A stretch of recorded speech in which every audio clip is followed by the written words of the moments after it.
No. Okay.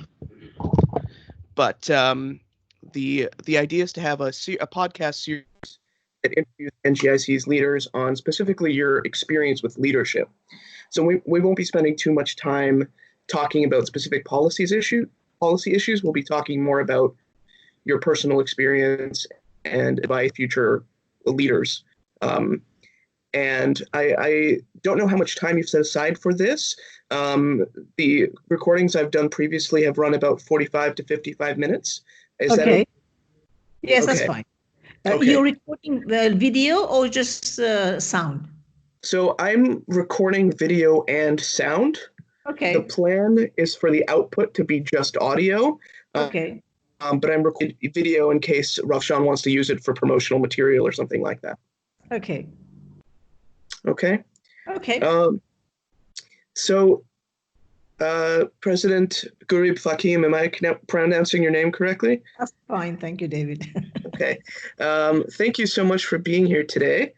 And I just wanted to open up by asking if you could say a little bit about what NGIC is and your relationship with the organization, and then just tell us a little bit about your personal story and your life trajectory. Well, I've been invited by the Nizami Ganjavi International Centre now for the past 3 years at least to participate in the meetings in Baku. I attended the very first event last year, and I was invited again this year to participate in the panel that they organize every year, of course, which are highly relevant, especially as they discuss world issues, policy issues, and issues that no other organization really handle the way the Nizami Ganjavi International Centre handle. And what is interesting with the Nizami Ganjavi International Centre, the NGIC, I will refer to it from now, is the people they managed to bring together for these meetings in Baku. And so this makes it very, very interesting because in one event, you hear many, many various perspectives on issues ranging from the Balkans right across, all over the world. So it's a very, very powerful event which they organize. And I hope that after COVID, we'll meet again in Baku. So I think it's poised to become really a big think tank in Central Asian issues as well as issues across the world. So I got invited precisely by the NGIC in my capacity as president when I was in office. And then that invitation got extended even after I left office. And I have been, especially over the COVID period, been involved on many events that Rovshan has been organizing. And he's very, very nice to ask me to join these events. And it's been a pleasure always to oblige whenever they ask me on my opinion on some issues. Now to come back to my trajectory, I've had a very eclectic career, if I may use the word, in as much as I started as an academician and I'm a chemist by training. I did my PhD in organic chemistry and I came back to Mauritius, my home country, to teach at the university. And then because my passion has been chemistry, I was looking for that chemistry to do it the way I was doing in the UK, where I did my PhD. But of course, it was no longer possible because the infrastructure wasn't there. And this is when I started probing chemistry in the world of plants, which I did. And then I started publishing. Then I've got through the academic medium. I got promoted. And eventually, I became the first woman professor at the university in 2001. Subsequent to this, I became the Dean of the Faculty, again, the first woman Dean of Faculty in the Faculty of Science, then Deputy Vice Chancellor. And then what happened is that when I got the L'Oréal UNESCO Prize for Women in Science in 2007, I started discussing with people in the private sector here, especially one contract research organization where they were doing clinical trials on finished cosmetic products and, of course, some pharmacovigilance work on drugs. And so this is when I started thinking that, I think it's high time to translate this research I was doing into business And because this again has been a premiere for Mauritius, because unlike the US, where it's second nature for academic to delve into the world of entrepreneurship, I was going into the unknown. I was leaving my comfort zone of academia and going into, the Wild West, if I may use the word. So it became very interesting. I took leave of absence and I started my business. And then I was very happy minding my own business, because by that time I had retired from university. I was the first retiree then. And then I started, doing this. And one day somebody called me, a journalist called me, and she said to me, ma'am, in fact, I just came back from giving a TED talk. And I thought she wanted to talk to me about what I did in TED Global in Rio de Janeiro. But no, the question was, your name has been cited for presidency, and what do you think about that? And I said, well, I think, ma'am, you must be mistaken, because I have no ambition. I've never thought of the world of politics as being my own. And she said, no, just give me a statement. And of course, as any journalist, what does she do the next day? She puts my picture on the front page of one of the dailies. Amina Gurib-Fakim for president, small interrogation mark. People don't see the interrogation mark. They only see my name, and they see my picture, and they see presidency. And interestingly, this became a sounding board, and people said, why not?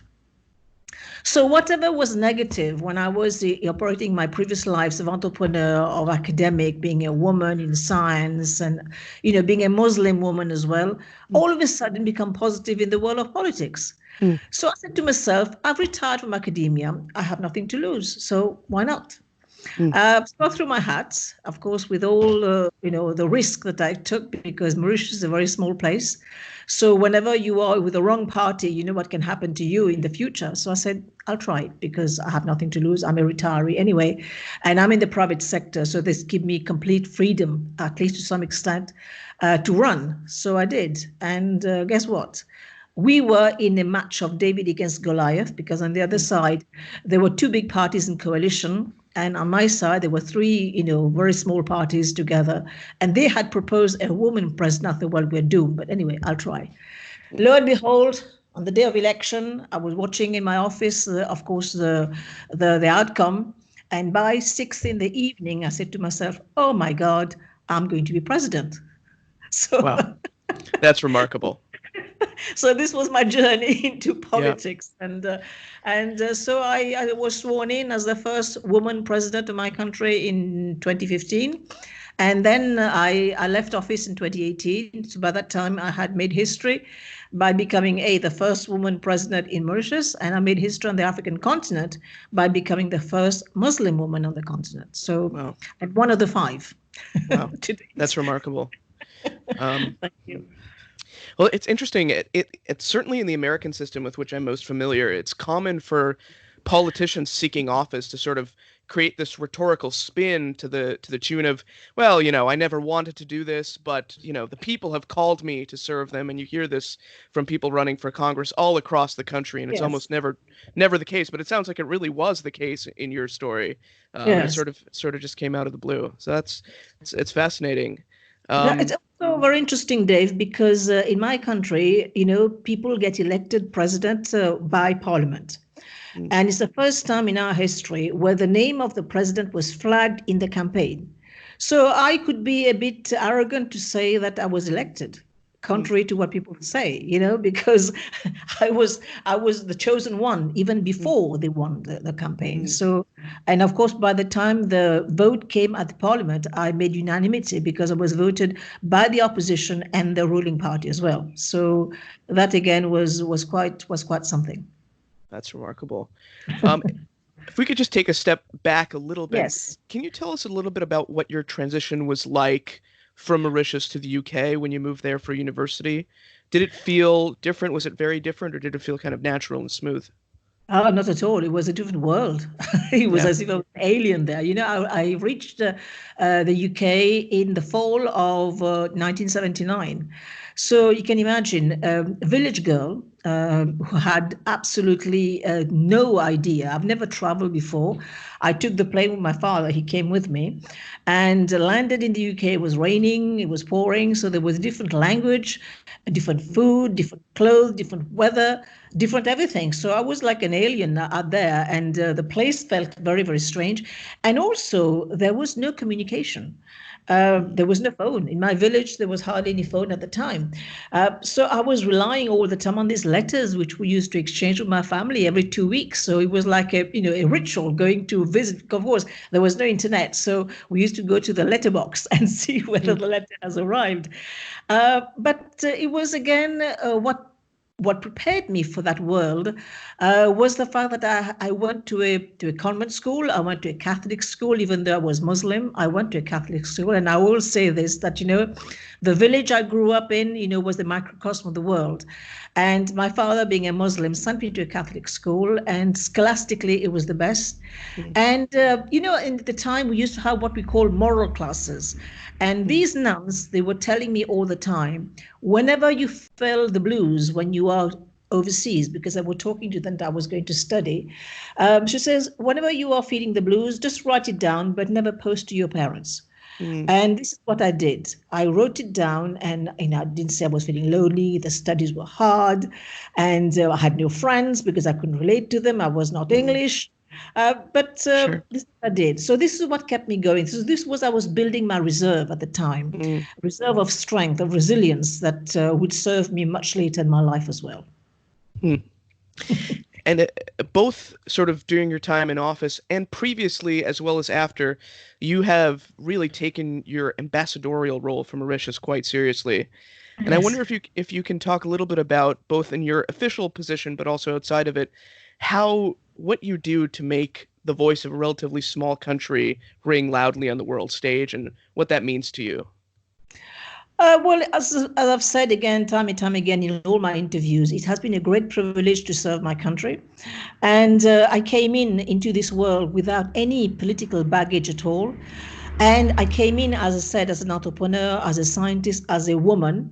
And so increasingly, I became a very weird combination of politician because, people don't usually have this background. So I get invited more and more, even now, I get invited to speak on many issues, touching on women, touching on the need for deploying science in the world, and also how to engage, now governments for the field of entrepreneurship, because we know for the African continent that there are on average 12 million young people reaching the job market every year. These are World Bank figures.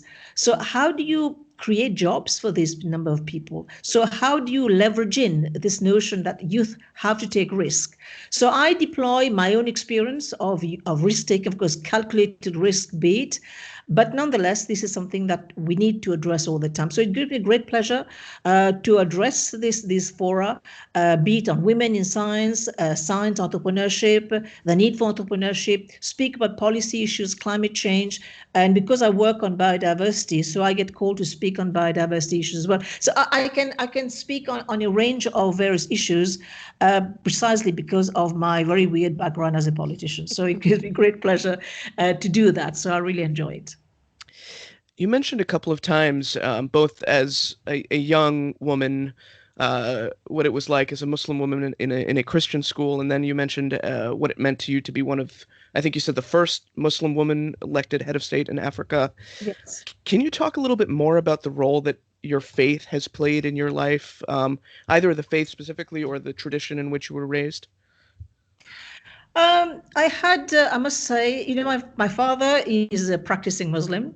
My late mum was not so much practicing, but what she taught us is to live the values of religion. And so whether you are a Muslim, whether you're a Christian, the values for all religions stay the same. So when we decided, of course, we had to do at the time entrance examination for these schools. So already you are being benchmarked against some of the good ones who could actually pass the entrance exam to be admitted to these schools. So we went, and in fact, when I went to the convent school, I used to go to mass. The only thing I couldn't do was, of course, take the Eucharist because I was not baptized. Sure. And I remember coming home one day. I was very frightened. I said to my father, I have a problem. He says to me, what is it? He says, I said, we're going to die with the original sin. so, so that he explained to me. He sat down and gave me a class, a religious class, how the three religions came, of course, from the same main religion, and with emphasis on different people. And the dogma is slightly different. The way of the rituals are different, but the fundamentals remain the same. So I grew up on, and in fact, now when you see the narrative across the world where religion is being used as a divisive force, I said to myself, what a tragedy, because it's all the same. If you look at spirituality, which of course transcend to me all religions, and this is when I go back to Einstein's way he described religion. When people ask him, what do you believe in? And he says, I believe in the God of Spinoza. And this is so true. Yep. This is so true, the God of Spinoza. And, people go back when I say this, they go back and say, well, who's Spinoza? It gives people something to think about. But to me, religion is a very powerful medium through which you can address the common good. You can use religion to actually unite people. And I keep saying that religion and whatever we all have, there's so much more to unite us than to divide us. So this is the way I've been brought up in my family, in my small village, where, as I keep saying, it's a microcosm of the world, because it's perhaps one of the few places, David, where you'll see a mosque, a church, and a temple within one square kilometer. So this has been a highly charged environment I grew up in, but we all drew from each other's strength, and we never let that divide us. And I think this is the way religious practices should be across the world. That's a remarkable vision. I wish religious practices were more like that across the world. Yes. Perhaps a slightly lighter question. Yes. What is the most memorable meal you have ever had? It always is my mom's cooking, which I miss nowadays because she just passed. I'm sorry. And that's. But anyway, this is life, as we all know. But I think memorable meals have always been my family meals. When I was sitting with my father, my brother, and my mom, sitting together, especially on a Saturday evening, where we used to have especially communal meals at the time. So these were moments that I still cherish, and which, of course, I tried to, to propagate with my children. But of course, very difficult now. They're all grown up and they've left. Sure. What would you say you have learned about yourself from being in the spotlight? What surprised you about yourself, if anything?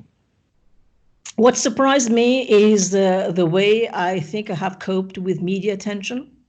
And when you are in office, how do you actually manage that?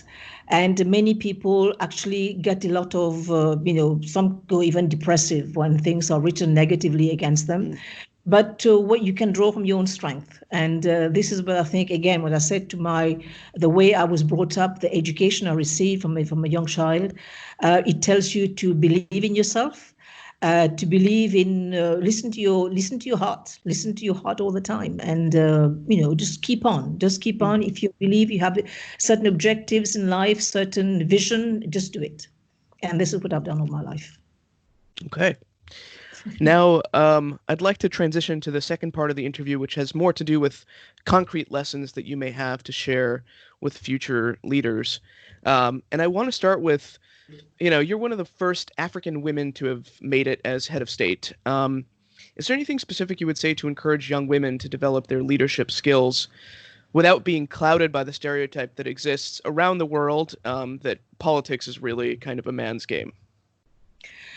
When you're a woman, this is, again, what I do now when I speak to younger women. We have precisely to address two main issues to bring more women to the table.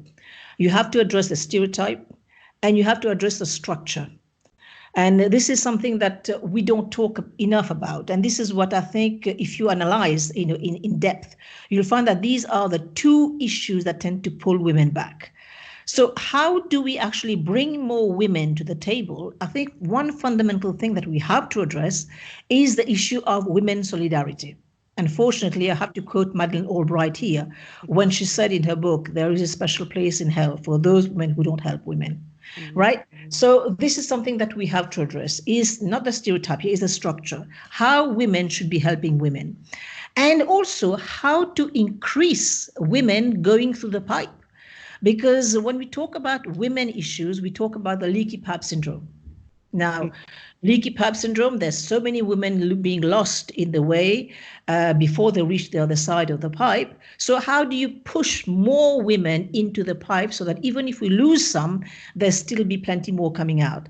And this is where I think we need a lot of mentoring. And we need to actually speak to them, boost their self-confidence so that they stay true to what they can do and to what they are capable of doing, because women get disparaged more and more. And so we need to boost their self-confidence a lot more. And on the subject of mentoring, can you talk a little about how you have chosen mentors in your life and how you would recommend young people approach people whom they admire and sort of develop a mentor relationship? My mentors, they were virtual because when I look up to people like Marie Curie, for example, she was a great scientist. I looked up to women like Dorothy Hodgkin, also a very, very powerful voice. So these women didn't exist. I mean, they had passed on by the time I was growing up as a young scientist. But what made me admire these women is, first of all, the resilience, because they were operating in a highly male-dominated world. And you think at a person like Marie Curie, she was denied an academic post in France because she was a woman, until, of course, her husband helped her along. So these are women who I like reading the biographies of many successful, scientists. But if you read about women, I see what they went through because I've been through the same thing. So now what I want to do is precisely try to make it a bit smoother for young girls. And this is why I always say to women, let us take one girl by the hand and tell her that is possible. It's doable. And she must be able to dream. And she has to dream big. And like Salif Johnson said, she must dream very big because these dreams must frighten her. Because if the dreams don't frighten her, they're not big enough. So this is the self-confidence we have to build in women. And so this is the way I have plowed through the world of academia. Again, why I say academia, because this is also a very, very brutal world for women. And you see that again in numbers. I mean, you don't have to go very far. You just have to look at the COVID. If you look at the frontliners, 70% of them were women, but only 25% of them at policy level in terms of decision making. So something is wrong somewhere. Right. And how would you advise someone approach a mentor and sort of develop a relationship that way? As I said, I would choose to mentor a girl, right? Yeah. And I think this is the responsibility of every woman who is there. We have to choose a girl and take her by the hand, but also address some of the structures at school, for example. And we have a huge task in front of us when you look at books. How do you remove the stereotype? And interestingly, a few years back, I was part of a panel and we're asking a few young girls, give us the name of some women innovators. Give us the name of some famous women entrepreneurs. Give us the name of some women Nobel Prize winners. Give us the name of the very first Nobel Prize woman for Africa. And you'd be surprised, Dave. Didn't know. Yeah. So how do you sing about the praises of these women when they don't even know who they are? So I said, have you heard of Wangari Maathai? The answer is no.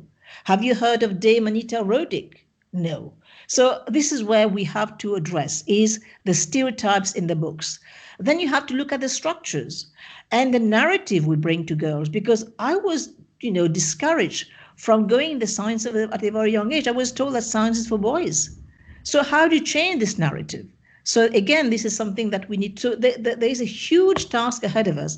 And also, we mustn't forget, Dave, we had the huge Beijing conference 25 years ago. In fact, this year we should have been celebrating Beijing plus 25. And this is when Hillary Clinton came up with a very famous quote that women's rights are human rights. Yeah. And if you look at the supposed gains we were supposed to have post-Beijing, in fact, we have gone back. So this is thing that we have to keep on discussing, and we have to keep on discussing more and more. Women's right acts. How do you encourage women entrepreneurs? How do you make sure that these women can go to the bank and open an account without having the father, the brother, the husband there? So these are things that we have to keep pushing, and it is not easy because society being a very patriarchal society wherever you are, I mean, by a few exceptions, but they're very, very few and far between. Society is very patriarchal, and I keep saying again in my conversation that Africa will not emerge if we keep on marginalizing 52% of its human capital. So this is again the conversation we should be having all the time. Yeah. And in terms of your own kind of personal leadership development, I just wanted to ask, how do you identify your weaknesses? And then once identified, how do you decide this is a weakness, either this is a weakness I must strengthen, or I simply recognize this is something I'm not good at, and that's just going to be the case moving forward? Weaknesses have always to be translated into strength. Okay. And weaknesses have also to be translated, they need to be translated into opportunities. So whatever weakness you may have, I mean, if you have a weakness in your own personality, man, that's a bit difficult to change because this is part of you. But I think you have to sit back and rationalize and see how you can turn that around. And I've tried to do that in the past. I mean, I'll just mention again my academic career where I started working in a field which was not perceived to be credible. I mean, I was knocked down all the time. They tell me, no, this is not good enough. This is too low level research, will not get you anywhere. But again, you have to just sit back, rationalize, and try to project that in the future and see where you see this particular area that you're trying to develop. How do you see that projecting?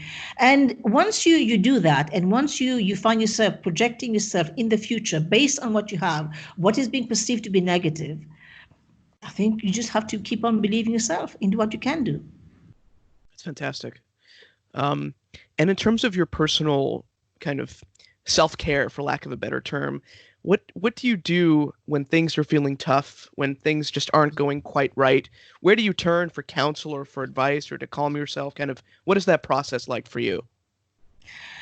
I have always opened a line of dialogue, of conversation with my family, and very close ones. And of course, by the time you reach office at the level of the presidency, it's very lonely there, that's for sure. Yeah. But I think your close family and your very close friends, and my children as well, I'm very close to them. And so I always used to discuss things with my husband to have one perspective, my father, who's still around, and I still discuss with him. And so you have to open up to some people, get the conversation, also within yourself, and see where from your reserve, from your resilience, how you can take this further. But at the end of the day, when it comes to institutional issues, I was always looking for the common good. What's good for the institution. Because if you take a decision based on what's good for individuals, it's bound to be wrong. So it has to be how the institution benefits from that. And then, of course, it's going to apply to the wider population and of course, the wider crowd. And this again has been given to me by my parents. My father always told me that whenever you actually take a decision, make sure it's not for yourself, but for the common good. Okay. And when you receive criticism, which I'm sure when you're in public office, people are all too enthusiastic to offer, how do you decide which criticism to take to heart, which to sort of just ignore, and how do you internalize it and move through criticism or negative feedback? If it's personal, which it tends to be when you're a woman especially, I just brush it aside because you can put it down to all sorts of, it can be jealousy if it's from another woman, or it could be derogatory. And if you're a woman, one thing you must also bear in mind, Dave, is that you will be slandered, you'll be slurred, all sorts of things will be said about you. So again, if you're true to yourself, these don't count. If it comes for the profession, if it comes for the office, then you have to really look at it, because then you can draw whatever positive you can from there and try to address that, because this is all that matters. But personal criticism to me has never bothered me. It does, because at the end of the day you're human. But when you're in office, you just just brush it aside. And again, if you know who you are, and I've been saying this to my family, to my children as well, if you know who you are, you don't have to read the newspapers to know who you are. That's it. What, if any, would you say is the value of routine in your life? Do you do the same thing every morning? Do you start your day the same way, or is that not a big part of the way you lead your life? I've tried to do a routine now as I get older to do some exercise. Yeah. Because increasingly I listen to all these TED Talk and they keep telling all the virtues of exercise. So I said, as I get older, my brain has to be active and irrigated. So this is something that I try to hold dear and try to exercise as much as I can. Okay. And where do you get your news? Are there any particular publications, podcasts, films, books that you turn to for, authors that you turn to specifically for news on issues that are important to you? Well, I subscribe to a few international papers. I read the New York Times. I get The Economist. I read the Straits Times in the Pacific, in Asia. A lot of British newspaper, which I still read because by virtue of my past, and very much social media, and hardly anything in print. So, and of course, watch the news, but I also like to watch a range of news channels so as to get a much more balanced view of things. Okay. You mentioned earlier when we were talking about mentors that a lot of the mentors that you had to look up to when you were coming up were not people that you knew personally. In fact, many of them had passed away previously. And I wonder, when we create heroes to look up to, many of them are often flawed. Many of them are, we sort of take the positive elements of it, the components that we find important, but when we create heroes either for ourselves personally or for a larger narrative of some kind, a lot of the time those people are flawed. And I just wonder how you reconcile those heroes, especially in the context of a broader narrative, when you're talking about, moving either something like moving Africa into the 21st century and leadership in Africa, or when you're talking about women scientists. And how do you decide kind of which of the people you look up to sort of to look past their flaws, or how do you shape the history that way? Dave, at the end of the day, we're all humans, and we can do things up to a certain point well, and of course we all have weaknesses. So that's the bottom line. But having said this, if we go beyond the narrative of what you look up, who you look up to, now let's look at closer home to me, South Africa. Right? You look at somebody like Nelson Mandela, right? And some people will argue that, Nelson Mandela did some terrible things in his life because he was in fact, until recently, ANC was still perceived by the US as a terrorist organization, right? Now, how do you move forward? How do you move the dial in terms of recognition what the ANC has done? And if you look at the job, which was perceived to be unsurmountable when Nelson Mandela was still in prison, and what this man has been able to achieve in his lifetime, I mean, this is amazing. And if you look at people like Desmond Tutu as well, and if you look at his conversation, if you look at Gandhi, I mean, if you look at somebody like Lee Kuan Yew, I mean, he's just passed away recently. What he's done to turn around a swamp of Singapore nearly 60 years ago into an economy which is one of the strongest in the world. I mean, these are, to me, some role models. Now, some people will say, Singapore is not the right model because, he has been authoritarian. Some people will say to me now, Kagame is not correct because he's also, he has been, but, you have to move beyond that. Now, that reminds me to a conversation I had and I overheard recently. Somebody was asking a big philanthropist in Africa, you tend to reward a lot of the dictators And he said, yes, okay, you're telling me dictators. And then he came to the conversation. You rewarded somebody, and yet that country has poor record, this, that, and the other. And you know what the answer was? The answer was, ma'am, if you have a family of 6 kids and the mother is only a widow and she has to feed the kids, and if that government has managed to give her 1 cow, and that 1 cow, with the 1 cow, she's selling the milk, and she has some form of social safety net, which that government has given, whatever the means are, democracy can come after. Now, what do you say to that?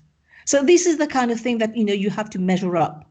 To balance and go beyond and look at the good things. Of course, you can always rectify the negatives. There are many fora for that nowadays. And now with social media, people are much more, they have been revealed more and more by social media. But I think you also have to look at the wider good, what these people are trying to do, and also look at the underlying conditions, because this is where the problem lies. And see what they've done. And also, as I said, if you look at a country like Rwanda, which has come out of the genocide 25 years on, I look at the progress this country has done. So, you have to really go look at what has moved the needle. Yeah. If you could have any 3 people, living or dead, but not fictional, at your dinner table, who would you invite and what would you ask them? Well, one person I would invite would be Deng Xiaoping, right? The other person I would invite, of course, would be Gandhi. The other person I would have invited would be Mandela. That would have been a great conversation. Yeah. 3 visionary reformers. Exactly. Yes. Okay. So now the sort of final portion of this interview is a questionnaire that we can kind of move through. First, what is your favorite book? I tend to read biographies. I like reading a lot of biography. One book that I have just finished is the one from Hariri, the 21st century, the one I have just finished. I tend to read quite a few. In fact, I've got a few books from Naomi Klein.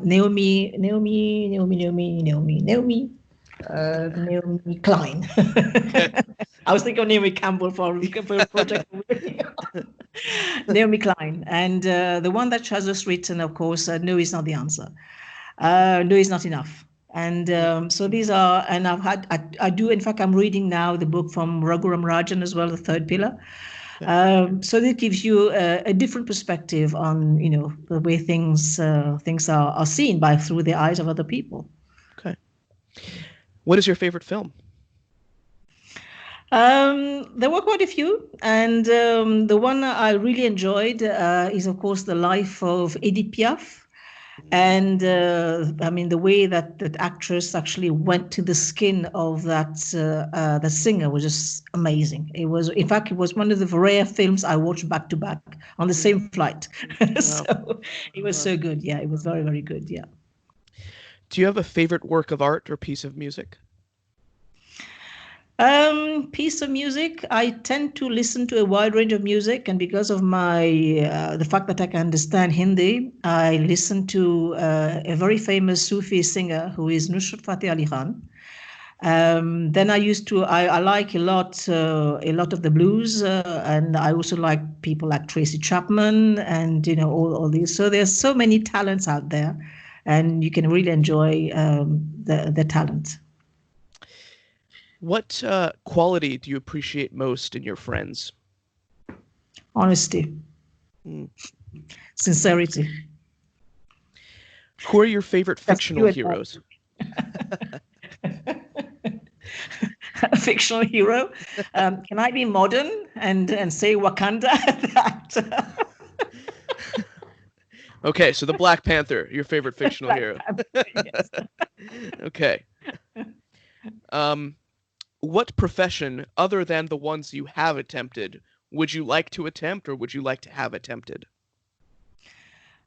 Maybe I would have tried a lawyer. Yeah, but to try and change the narrative, because unfortunately I have to say this, people say, why do you want to become a lawyer? Because lawyers are equivalent to being liars, and I don't think so. So you can have some good lawyers, and again, Mandela was a lawyer, and he, the way he did the Rivonia trial is quite exemplary. Yes. What is the most valuable thing sentimentally that you own? The stuff that my kids were doing at school, and I still have a few of them on my desk. Yes, I still hold on to that. Okay. And the final question, if heaven exists, what would you like to hear God say when you arrive at the pearly gates? Finally, you made it. Okay. Well, that's all for the interview. Thank you so much for that, President Gurib-Fakim. That was wonderful. I really appreciated that. It was great talking to you. Care. Yeah, Bye-bye. you too. Thank you. Bye. Bye.